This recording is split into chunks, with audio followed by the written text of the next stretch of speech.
All right, everybody, welcome to lecture number 5. It is a pleasure to have everyone here.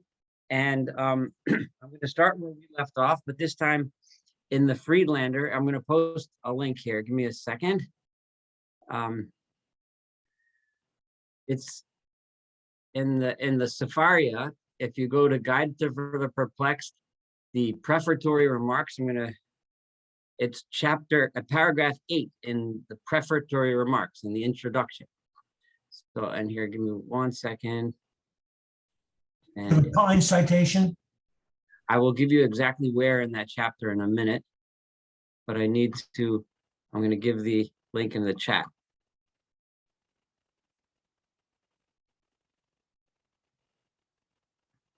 Okay, there's the link. Now, if you when you get into paragraph 8,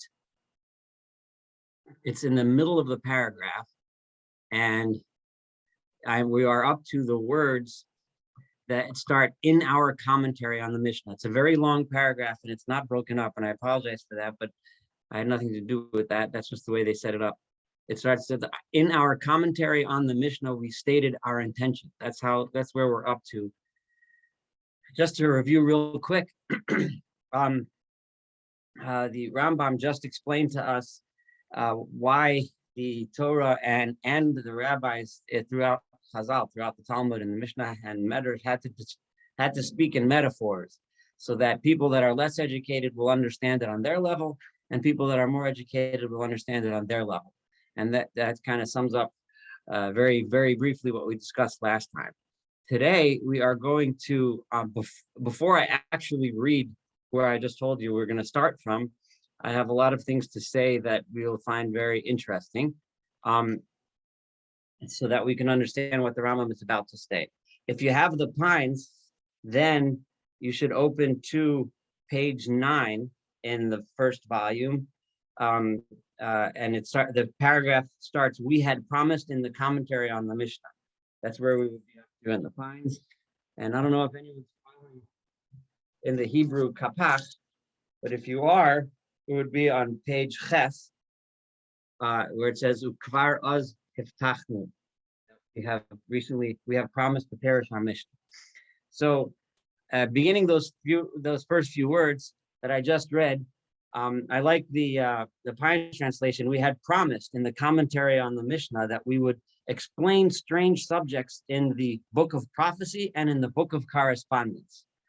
The translation is a little different than you'll see in the Friedlander, but that's just the nature of what we're doing. So what did he promise exactly? The Rambam promised to us that he would write a book, but he did write 2 books, but he didn't write them. Now, I want to say the Rambam was famous for a lot of his writings. One of his most major and most important writings was the Mishnah Torah, which basically is the Rambam's grand and largely successful attempt at organizing the entire body of Jewish law. The Rambam was really, to say that he's really good at it is quite an understatement, at taking everything and organizing it and setting it up in a very comprehensive, clear way, so that pretty much the entire corpus of Talmudic law is summarized and categorized and broken down in law. The Rambam, when he wrote his Parish on the Mishnah, in Sanhedrin, he made a promise that he was going to write 2 other books, which is what he's referring to here by the sentence I just read. And what are those 2 books? In the Rambam's Parish on Mishnah, on Tractate Sanhedrin, chapter 10, Mishnah 1, he writes as follows: I am going to write one day a writing in which esof bo kol hadrashos, I am going to gather in there all of the drashas, the derivations, all of the explanations hanimsot b'Talmud that are found throughout the entire Talmud. Ve'avareim, and I will explain them. Ve'asbireim, and I will describe them. Hezber matim la'emes, a description and an explanation which is the truth, or close to the truth. And I will prove every time I explain something that Chazal says, that the rabbis say, I'm going to prove that from their own words that what my explanations are correct. And I will reveal in this book which ones what we're supposed to understand according to its simple outward meaning, and which ones are really just parables, and which ones are really referring to dreams but didn't really happen. But despite it having actually happened in a dream, it was described in simple language, as if as if it happened when the person was awake. So I'm going to describe to you many ideas. And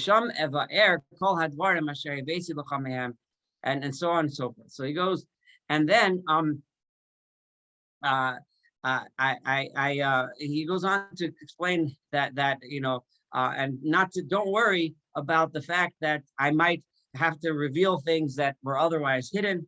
And he goes on. So he made this promise. And in another place in Sanhedrin, which I'm not going to read, he makes a promise that he's going to do the same thing for Tanakh, right? So these two books that he just referred to in the sentence I read in the Guide for the Perplexed are two books that he started writing, but never finished. And unfortunately, we don't have even what he started. I can hardly imagine how. I mean, it's quite a shame that he didn't write them. So the two books are as follows. I just want to make this clear to try to understand what he was about to set out to do. Because what we're going to find out when we read further in the Moreh Nevuchim, we're going to find out that he stopped. He's going to explain us why he stopped writing those books. And instead, he gave us this book, which we're beginning to read together, the Guide of the Perplexed, which is set up very differently. It was going to be a comprehensive study of all of the statements of Chazal, all of the statements of the rabbis, everything we find in the Mishnah and the Talmud, everything that's written, and it seems really difficult to understand, either because it scientifically doesn't make sense or philosophically there's issues or theological problems with a lot of it, and he was going to explain it all. And if the Rambam does something like that, he would have done it in the same way he handled the body of law, which was extremely comprehensive, extremely well organized, and so on. And so he was going to do that for Chazal, for the rabbi sayings, and he was going to do that for the entire Tanakh, every verse which says something in it. And he would have done this in his own way, his organized way of going through every single prophecy and explaining what is meant to be taken literally, what it really means, and so on and so forth. Unfortunately, we don't have this book. Now, before we read further, I thought, and I'm going to do this throughout our lectures, because it's taking us a long time to get through his preface to the introduction. So I'm going to give you tastes and flavors for the kinds of things that he's referring to from later in the book. So we get a sense for what when he introduces something here, what he's talking about, how he's going to handle it later. So we can have a lot of fun with this. So I decided I was going to choose two things, which probably would have been in the Rambam's book, his organized book. And I'm going to show you how he dealt with it in the Guide for the Perplexed in a very deliberately disorganized way, and how he kind of left it in a way that you have to work to figure it out. And you have to read here, there, piece it all together. And then all of a sudden, bam, you understand what he meant. So I'm going to take it one Chazal, one saying of the rabbis, which is extremely difficult for a whole host of reasons, very difficult to understand. I'm going to show you how the Rambam treats it by picking a whole bunch of places within the Moreh Nevuchim, and we're going to put it all together, and we're going to come up with a grand understanding of how the Rambam explains it.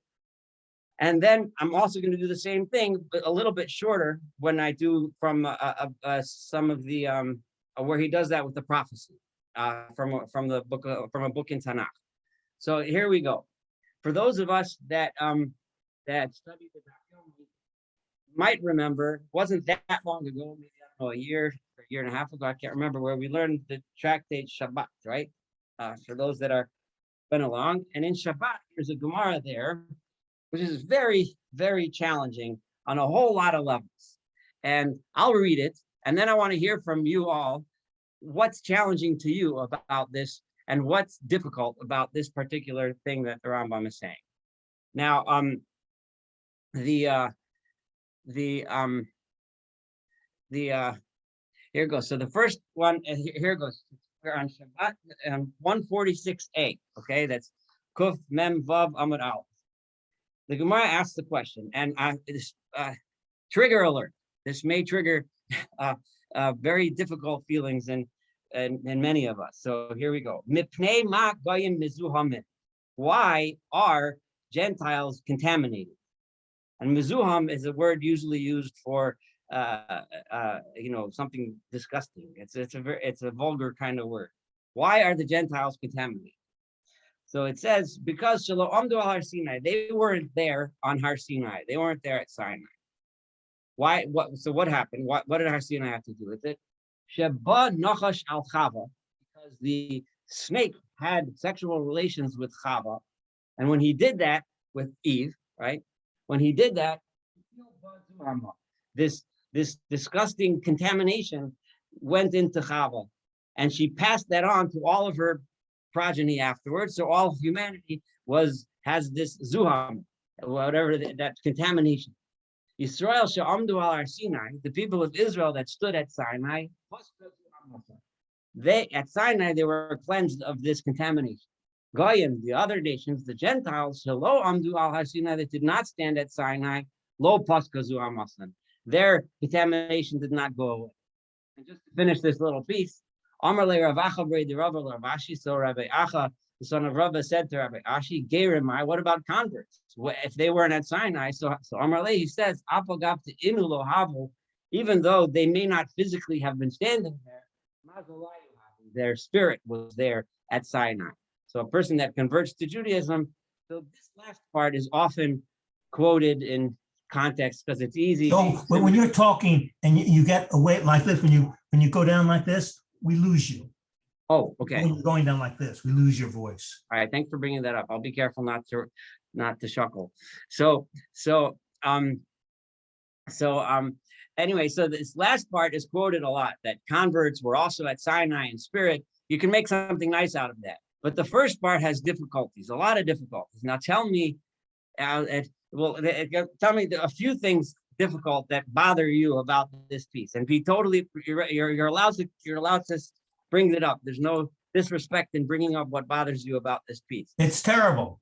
We live in a Gentile world, and we intentionally insult them and make life more difficult for the Jewish people by taking that position that the Gentiles are so far off the mark and that they're apparently poisonous.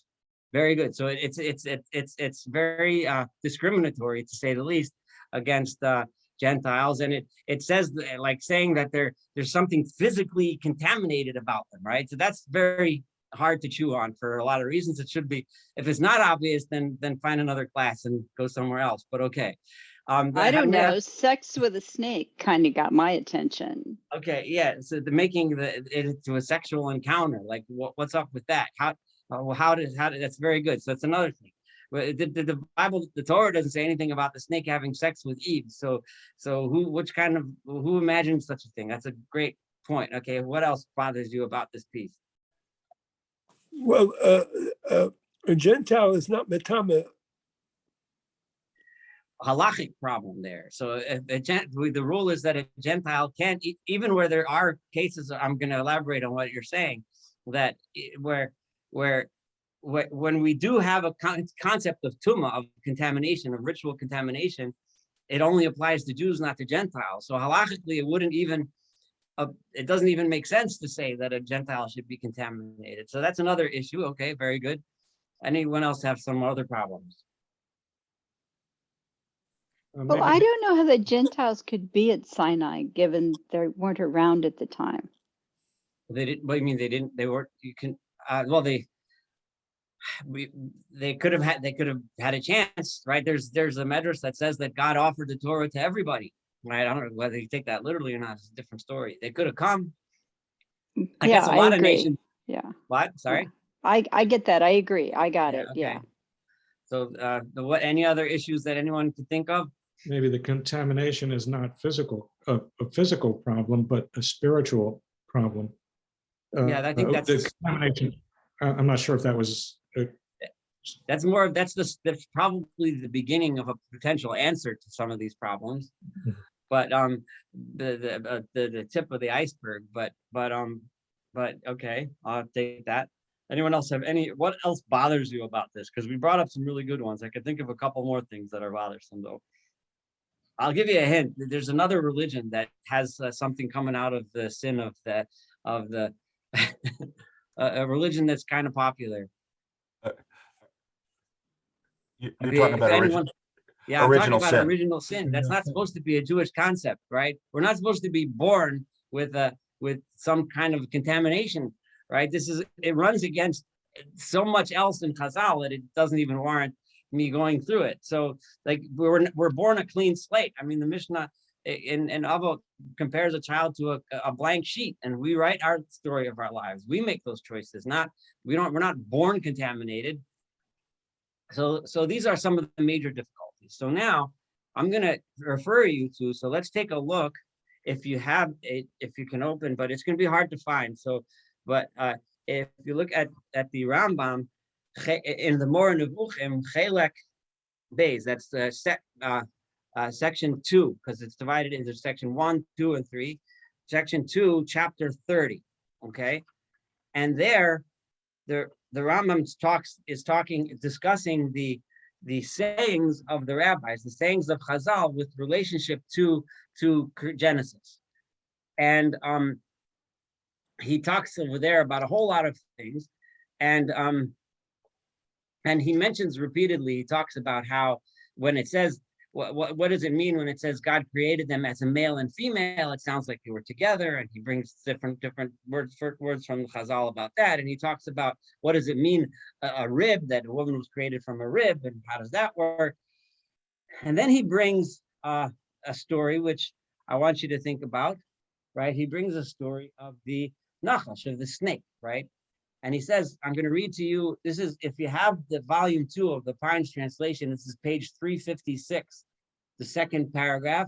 It's somewhere in the middle of section 230, but you'll have to scroll through a lot till you find it. So just, if you can't find it, just listen to what I say.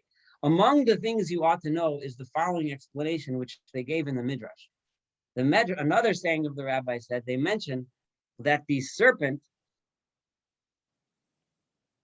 had a rider. There was someone riding on the serpent, and the serpent was the size of a camel. And it was the rider on the serpent who convinced Eve, to eat the fruit. And the rider was Samael, right? Samael is the name that the rabbis often use for Satan, for Satan, okay? So therefore, you will find that they say in a number of passages, the Rambam says, Chazal will say, that Satan also wanted to tempt. For example, he brings places where Chazal used Satan or Samael as the one who tried to tempt someone to sin. And it talks about how he tried to tempt Abraham to not want to go and sacrifice Isaac, or other cases he brings. So I'm going to kind of skip through a little bit. But then he says as follows: among the amazing dicta, this is the Pines translation, whose external meaning is exceedingly incongruous, right? And if you look at the Hebrew version of this, I'll read that to you, because in other words, the Rambam is saying what he's about to quote, which is I'm going to give you the giveaway, is what we just read in the Talmud, is exceedingly difficult to understand, right? It's really, really strange. I want to find the way the Rambam explains it in the Hebrew. It reads "V'od min amarot haniflaot asher peshutan betachlit hazorot," which is in the extremely strange. Right? Is the following. Right? It's, in other words, this is like on the surface, it makes no sense at all. However, when you obtain a true understanding of the chapters of what I'm writing to you, in other words, you have to go through this book, you will admire the wisdom of the parables and the correspondence to what exists. Is this following statement. And he quotes the Gemara that I just quoted to you about the snake having relations with Chava and the contamination. This too, you should follow up in your thought. Think about it, and you'll see how incredibly wise this is. So the Rambam But then he doesn't explain it. Then he goes on to another statement of Chazal, and he says this other one is also amazing. So this is the one that I chose to analyze, and I'm going to show you how the Rambam answers this. What does he mean? It's amazing. So the Rambam gives us the hints, and it takes a search. You have to search through the book, but luckily I did it for you. And I'm going to show you why the Rambam thinks that this extremely strange passage, which sounds difficult to comprehend on numerous levels, like we all noticed it right away, actually makes a lot of sense. So here goes. The first thing I want you to think about is the following. The Rambam actually, he dropped us hints because he told us that the Nachash was actually Samael, was the Satan. So now you need to say, well, where did the Rambam talk about who Satan is? What is Satan? What is that? What is it? He's some kind of an angel? We imagine all kinds of images in our mind of who Satan is, what Satan is, so on. Well, the Rambam has an approach to what Satan is, and I'm going to tell you. I'm going to read it part to you, but a lot of it I'm going to paraphrase. But it's in section 3 of the Rambam, section 3 of the Moreh Nevuchim, chapter 22, and there, in that chapter, the Rambam is reviewing the book of Job, okay, the book of Iyov. And here, the Rambam says that, I can read through the whole thing, but instead I'm going to kind of summarize it. Basically, the Rambam explains very clearly what Satan is. Satan, and he brings Chazal that says the Satan is the same thing as the Yetzer Hara, the evil inclination, which is the same thing as the Malach HaMavis, the angel of death.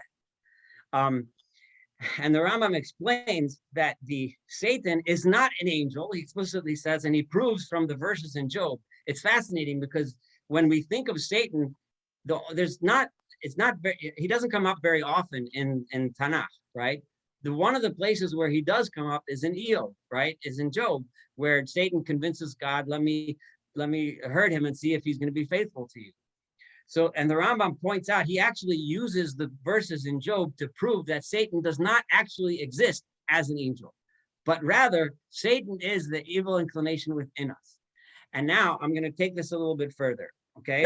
If the nature of Satan according to the Rambam is our human desires to do things that are selfish, to do things that are, in our own self-interest and violate the ideas that the Torah was given in order to teach us how to live properly the way God wants us to live, then all of a sudden, that medrash, that medrash, that the Chazal, the Gemara, which I just read about the contamination, all of a sudden makes sense. Now, the entire thing just falls away because I'm going to introduce one more idea and then I'll explain it, and poof, it makes sense.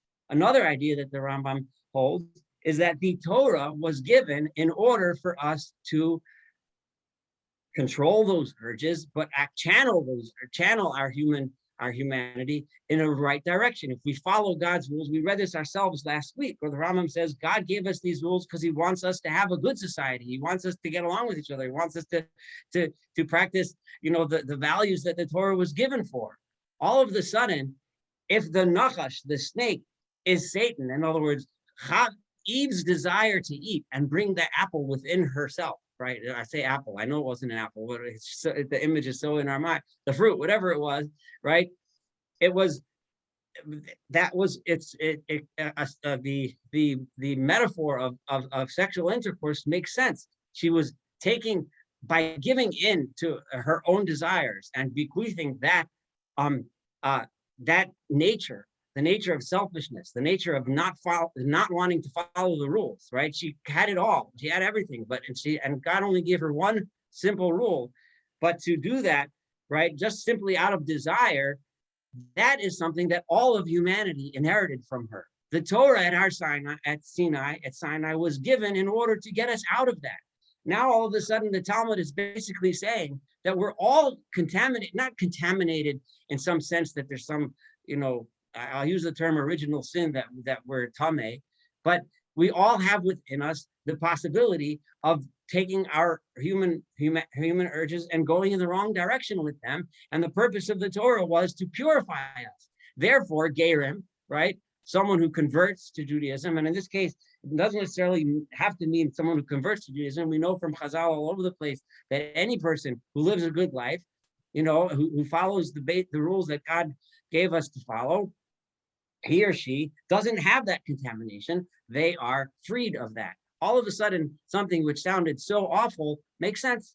And the Rambam says, that's why he said, if you think about it and you search around in my book for all the hints, which I kind of just did for you, right? All of a sudden, a chazal which sounds so crazy, it sounds awful on so many levels. It sounds hateful, hurtful. All of a sudden, it's beautiful, and it's wonderful, and it has so much wisdom. So this is what the Rambam is going to do for us throughout this book, right? That's what he meant. Had he written that book that he very unfortunately didn't write, obviously I can't say that this is exactly what he would have written, but having gone through the Maimonides several times, I can tell you that something along these lines would have been the way the Rambam would have explained that chazal, and the way he does for each and every problem that he does deal with. Now I want to do the same thing for a pasuk, for a nevuah. This would be a little shorter and a little simpler, but it's still beautiful. And because I am a huge fan of Isaiah, who's my favorite prophet, so I picked where the Rambam deals with a verse in Isaiah, which is not super well known, but it's in chapter 34 of Isaiah, verse 17. And basically, I want to go through a little bit beforehand. In that chapter, Isaiah is talking about how in the future, one day, all those nations or people who rejected God, who made his people suffer, who caused a suffering and so on, all of those people are going to be punished, right? So Isaiah is not a big on punishment, but he does make it very clear that one day there will be justice, and those people will suffer, and those societies which thrived on injustice will be destroyed. And Isaiah, several locations, actually uses this image of when God gets rid of people, when he destroys a nation, it gets taken over not by, in other images you find, it gets taken over by a conqueror. In Isaiah, almost every time, and this chapter is beautiful in chapter 34, in the sense, when God destroys people, nature takes over. Animals, trees, forests, that's what happens. That's who gets the land when a society is destroyed, in Isaiah's mind. I one day, maybe if I have time, I want to write a little book about how Isaiah can even be looked at as one of the first environmentalists. But here, Isaiah is talking about the destruction of the evil nation of Edom. And he says in verse 11, I'm going to read from there, V'yireshua ka'at v'kipod, and owls and jackdaws will then inherit the land after Edom was destroyed. V'yanshof v'orev, and the ravens and the big owls, Yishkenuva, will dwell there. V'nata Allah hakav, and God will measure it, or he will stretch over it, the kav, the line of punishment, tohu v'anshevo, and it will be no more nothingness in terms of human settlement. Chorav ein sham melucha. People will look and say, there's no more kingdom there, you crow. That's what people will say. B'chol sareh you office, and all of those officers and all of the people in charge that were corrupt, they'll be gone. There'll be nothing there.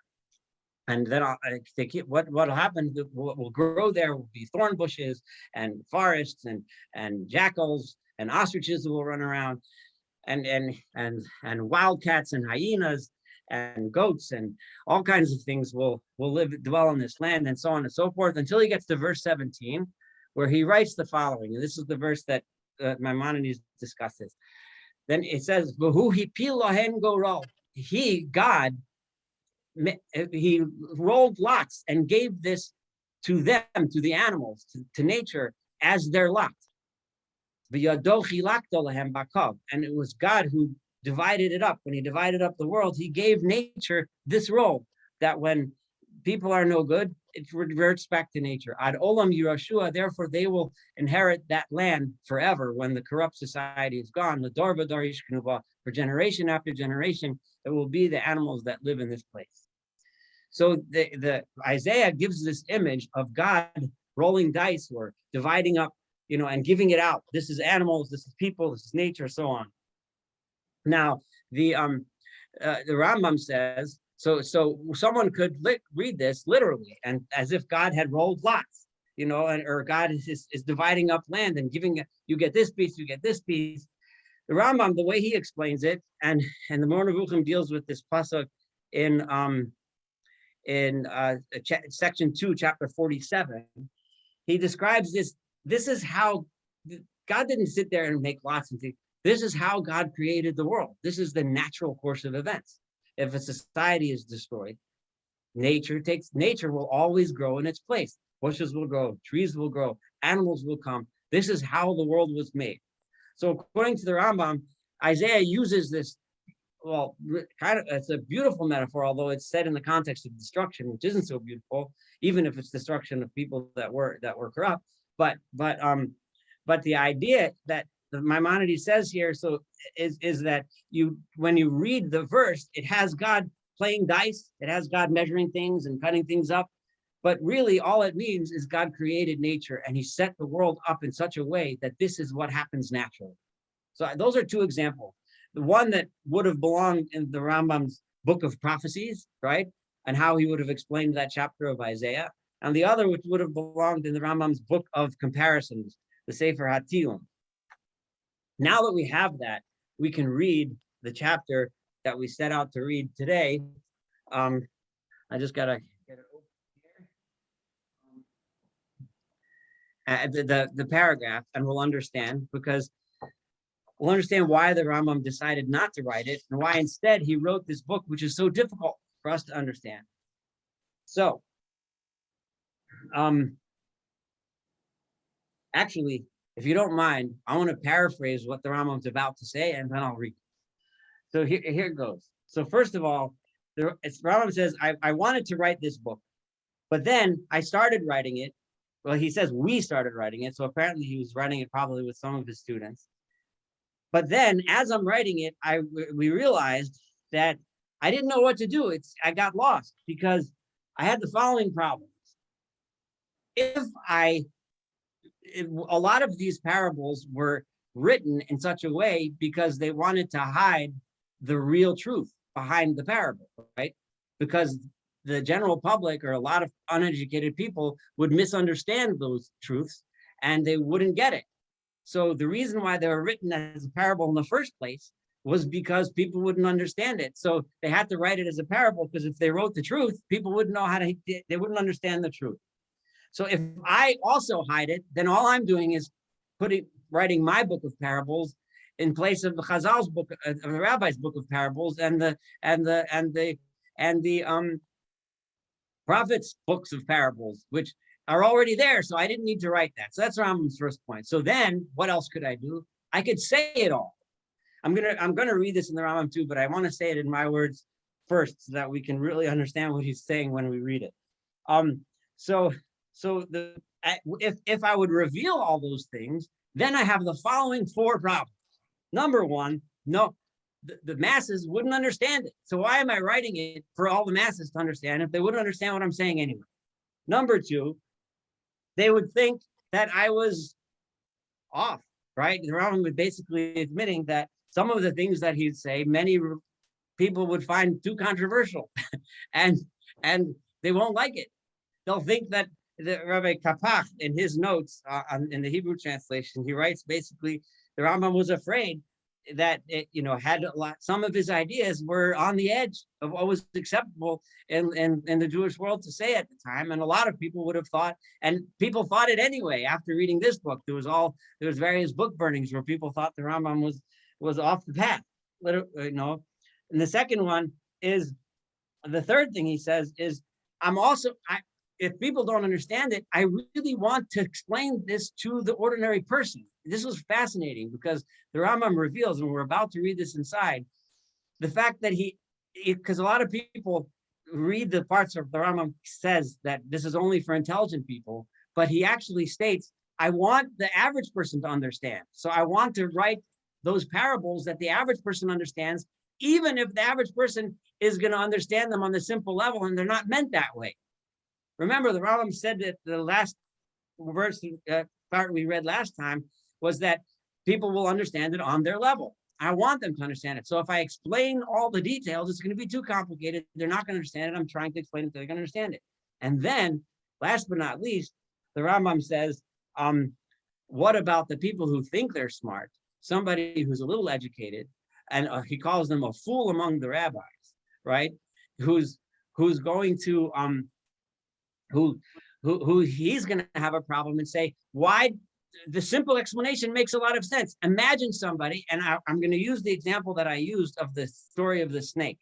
I can't possibly tell you how many people have read that and concluded that the Gemara says that Goyim are disgusting and dirty, Gentiles are disgusting, and Jews are pure, and they therefore use that as an excuse for outright racism. And not only do people do that, and they don't even understand what's wrong. Like the people that are listening to this class took it as an understanding, who knew right away that the Rambam has a problem with this. It makes that we have a problem with this. So we need an explanation. And then I went ahead and I told you what the Rambam's explanation for it is, right? But the problem is that there are too many people that simply learn that and take it at face value and don't have a problem with it. And the Rambam says they're going to read my book where I explain the background, and they're going to say, why did he have to go into this whole explanation if the simple meaning is fine with me, right? So therefore, the Rambam said, because of all these problems, I stopped writing the book. I had to stop, and now I stopped writing the book. So I wrote this instead, and where I hide a little here, I hide a little there, I write a little that, I write a little this. If you want to understand it, you understand it. If you don't want to understand it, if you really want to understand it, you got to read the whole thing, and you got to compare, and you got to think, and you got to work. So how many people are going to do that? Only a few people that are willing to sit through a lecture like this, right? So now that I explained to you what he's going to say, I'll read it to you from the Pines translation. You can try to follow along in Friedlander. It'll probably be more or less roughly the same. So he says, I'm going to start again from the beginning, but here Pines starts. We had promised, you know what? I'll read it from the Friedlander because that's what most people have. Let me just open up the Friedlander. I'll read it from there. If you're looking at Safari. So what section, chapter, and verse are we? Okay, so we're going back to the Guide for Blacks, the introduction, prefatory remarks, paragraph 8, and it's like the middle. It starts from in our commentary on the Mishnah. It's a very long English paragraph. It's the paragraph starts, the degrees in the perfection of men vary. But I'm going to start reading from the words, in our commentary on the Mishnah, we stated our intention.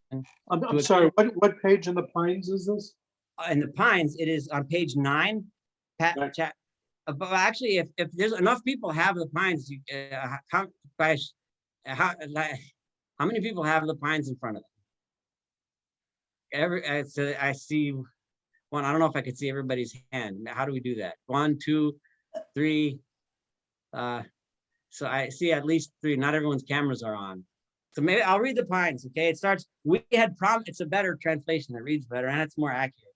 So we had promised in the commentary on the Mishnah, it's page 9, the second paragraph, that we would explain strange subjects in the book of prophecy and in the book of correspondence. The latter being a book in which we promised to explain all the difficult passages in the Midrash, right? Where the external sense manifestly contradicts the truth and departs from the intelligible, such as the example I gave you with the snake story. They are all parables. However, when many years ago we began these books and composed a part of them, our beginning to explain matters in this way did not commend itself to us. For we saw that if we should adhere to parables and to concealment of what ought to be concealed, we would not be deviating from the primary purpose, meaning we would not be doing anything different than what the rabbis did, right? We would, as it were, have replaced one individual by another of the same species. The rabbis wrote it in parables, the prophets wrote in parables, so I'm writing in parables. What would I have accomplished? If, on the other hand, we explained what ought to be explained, it would be unsuitable for the vulgar among the people. Now, it was to the vulgar that we wanted to explain the import of the Midrashim and the external meanings of prophecy. So remember, the Rambam is saying, and I wanted to explain this to the vulgar. I wanted to tell them, okay? We also saw that if an ignoramus among the multitude of rabbinites should engage in speculation on these midrashim, he would find nothing difficult in them, inasmuch as a rash fool, devoid of any knowledge of the nature of being, does not find impossibilities hard to accept. Right? The Rambam is saying that, for example, if you don't know the laws of physics, then if you saw something that defied the laws of physics, it wouldn't bother you because you wouldn't know that there were laws being broken, right? If a fool among the rabbis were to look at a medrash and not understand the truth, then he may not even be bothered by it in the first place. If, however, a perfect man of virtue, a kind of person I'm writing this book for, should engage in speculation on them, he cannot escape one of two courses. And this is very familiar. We read something similar earlier. Now, let's say you are a smart person, an intelligent, educated person, and you read through a medrash that makes no sense, such as the one I read to you. Either he can take the speeches in question in their external sense, he should take it at face value. In so doing, think ill of their author and regard him as an ignoramus. You would look at the tractate Shabbat that we just read and think like, what the rabbi is writing this, and excuse me the language, are ignoramuses. How could they write such a thing, right? In this, there is nothing that would upset the foundations of belief, right? Because he's still, the tenets of the religion are still, and of science are still within the person making this assumption. But when he reads this thing that makes no sense, he'll say it's ridiculous. Or he can attribute to them an inner meaning, thereby extricating himself from his predicament and being able to think well of the author, whether or not the inner meaning of the saying is clear to him. In other words, the rabbis meant something meaningful and important, or the prophet in the writings means something important. I may or may not understand it, but I'm going to try to find out what the deeper meaning is. With regard to the meaning of prophecy, the exposition of its various degrees, in other words, that's true when I'm talking about the rabbis' writings, but this is also true when I'm talking about the meanings, things that the prophets write, and the elucidation of the parables occurring in the prophetic books, another manner of explanation. So that's how I explain what the what the rabbis' sayings are, that there's a deeper meaning behind it. When I describe, the Rambam says in this book, when I describe the prophecies, in the view of these considerations, we have given up composing these two books in the way in which they were begun. So I gave up on those books. Instead, we have confined ourselves to mentioning briefly the foundations of belief and general truths. I'm going to tell you what the basic principles and basic ideas are, while dropping hints that approach a clear exposition. And then I'm going to drop hints that here and there that will give you the ability to understand clearly what they really mean, just as we have set them forth in the great legal compilation, Mishnah Torah, where there I laid it out clearly. I think this is a good place to stop and open the floor to comments. But it's a shame, unfortunately, we don't have that Rambam's book, but I am afraid it was wise to not do it, because had he done it, there would have been a lot of things in there that would have been hard for a lot of people to swallow. But anyway, let me hear any comments, questions, and so on.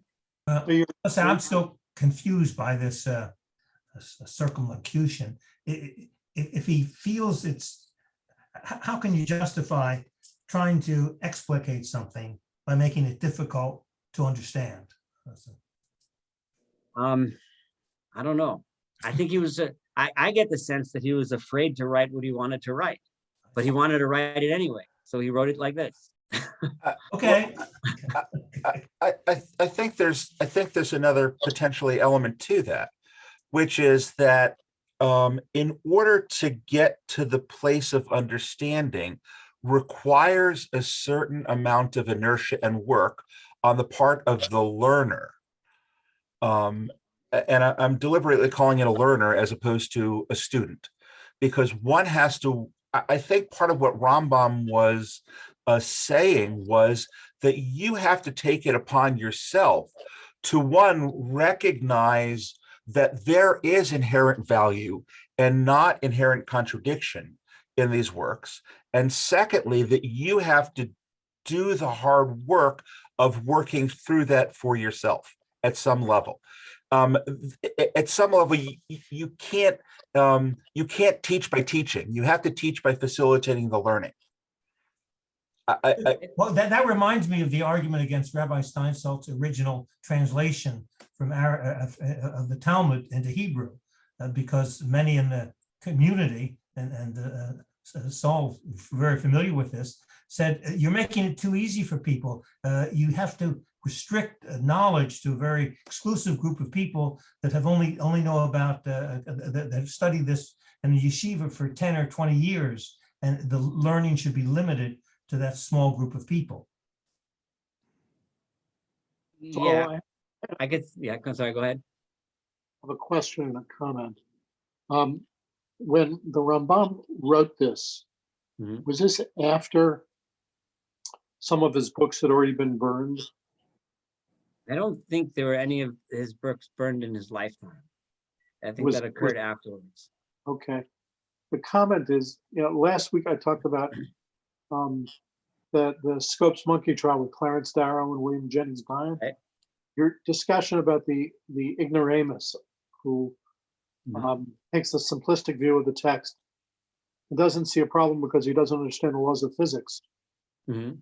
Reminds me of a phrase from that trial where William Jennings Bryan was being asked about, how old the Earth was, and he said, I care about the rock of ages. I don't care about the age of rocks. Got it. And he didn't see the contradiction. Right. frankly, Wait, I'm gonna hold just 1 second. I'm getting a call from the hospital. Just give me 1 second. Hello?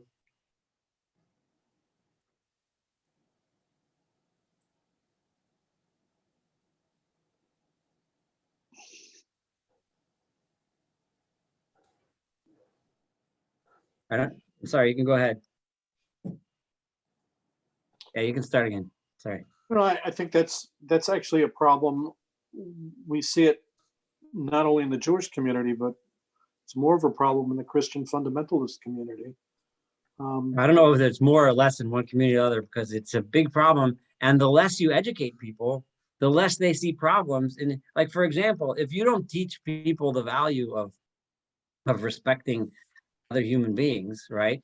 Then someone could learn that Gemara and Shabbos and not be bothered by it. Okay, so we're better than the Gentiles because you didn't teach them to be respectful and to understand the, if you don't understand the if no one ever taught you history, then if you don't, then someone tells you the world's 6,000 years old, well, then it makes a lot of sense. The world's 6,000 years old, Or to take another example, the people who have always used the Bible to justify human slavery, taking a very, very simplistic view of the text. Yeah, a lot of those issues, we'll get to slavery a little bit eventually, but it'll take us a while. But yeah, no, these are good points. That's why they try to keep people ignorant. The less they know, the less problems they'll have. Who else? And any other comments? Yes, go ahead. Yeah, I just, in going through this, it reminded me a little bit of two quotes from Einstein, that one, which is one of my personal favorites, which is simplify everything as much as possible, but not simpler. Okay. Right. And the other is, I refuse to believe God plays dice with the universe. Yeah. Which ties into both of the references that, one could argue, really, because in Talmud it says he does. Yeah, well, he's playing dice. Actually, that's a verse in Isaiah that I just read. Isaiah, sorry, not Right. Talmud, Isaiah, yes. Right, even better than the Talmud. It's from Right. prophet himself said God plays dice. Yeah. Any other comments, questions, observations, criticisms? All right. Well, then we'll continue from here next week. And I did want to say something. I brought up the snake, and I mentioned the Rambam's view of the snake.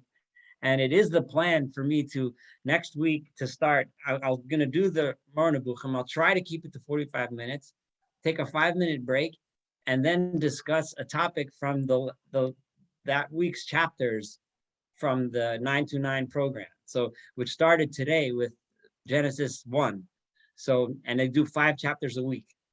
On the Yeshiva Salimelech, they have someone teaching a chapter a day, but in a quick way, just basically reading it through because it's too much depth. So I'm going to pick just one small topic from the last 5 chapters. So next week it'll be from chapters 1 through 5 in Genesis, and I decided to talk about what is the snake? Who was the snake? So I already told you the Rambam's approach to who the snake was, and that the snake was actually our evil inclination. That's how the Maimonides viewed the snake. But that's a little bit of a giveaway, because there's a million ways to understand the snake, and we'll delve into that next week. So Oh, the rabbi said it's tomorrow beginning at 2 o'clock. Was that oh, incorrect? tomorrow, okay. Oh, right, it's the 3rd. Yeah, I'm sorry about that. Tomorrow at 2 o'clock. So 2 o'clock on the Yeshiva Sali Melech. If someone, if one of the people from Alabama isn't in that WhatsApp group, to tell me, and I'll get you into that WhatsApp group so that you can get those links. But if you want to be involved in the 929, then just let me know. All right. Have a good evening, everyone. One quick question. Okay. Is there a book or a copy of the Chumash which is annotated with Maimonides' comments and interpretations? I mean, it seems. I don't know if there is one. There are several Maimonidean type thinkers that have written commentaries. The most famous being. I read that the Ramban actually did a commentary on the Chumash, but it was lost forever. And that one was written, but it never has been discovered. That may be the case. I have to look that up, but it's certainly possible. But there are Maimonidean scholars, the most famous being Gersonides, they're all bad, but he wasn't the Rambam. So he had his own ideas in places, but there's other scholars that have written, maybe we should do that project as a as a group. Take the more Nevuchim and use it. It would be interesting. Anyway, if there anyone wanted to say something else, I don't want to cut anyone off if someone didn't have a chance to say something. Otherwise, have a wonderful evening, everybody, and thank you so much for joining us. Thank you. You all. Night. Awesome.